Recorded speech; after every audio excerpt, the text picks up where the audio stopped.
A lingua franca is a language that serves as a bridge language for people of different speaking languages.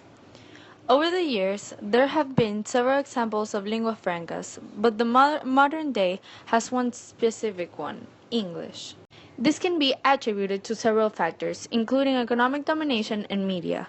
But one of the most prevalent factors is the sheer amount of native English speakers. One of the main reasons why English has such a large number of native speakers traces back to the British colonialism, when they controlled and settled in many parts of the continent all over the world. Their empire expanded immensely over the course of 100 years.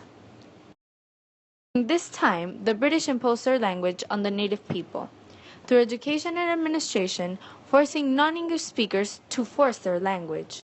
Because of this, English became so common in these countries that it became their official or semi-official language. Some of these countries include the United States, the United Kingdom, Canada, South Africa, and the Republic of Ireland. Even though it diminished over time, the language still remained. Then, how was it that the British Empire spread the language?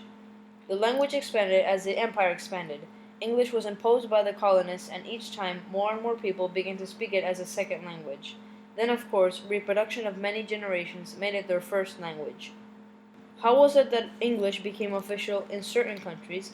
It happened in the United States in the 19th century when the colonization was at its peak, in Canada from 1880 on its arrival at the Pacific coast, in Australia after the gold rush of 1851, and in New Zealand found English as its official language in the 20th century.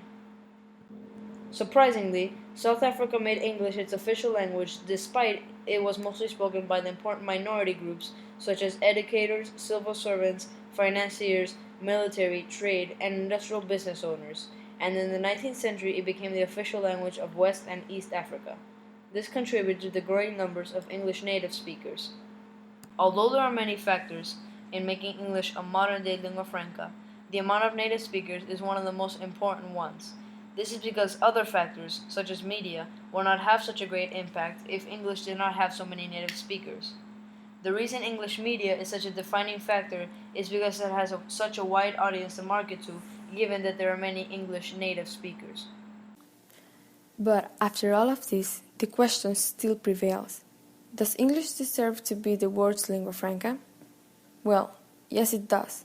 Although the ways that English came to be a lingua franca, such as imperialism, economic domination, forcefully, are questionable, it does deserve to be the world's lingua franca, simply as it is the most common second language. And isn't that what lingua franca means? The bridge between two different language-speaking persons, thus still being the second language with the most native speakers? As the time passes, the more English native speakers there are, the more others would like to understand, or in some instances, will need to understand it, due to many reasons such as trade, technology, and media. Because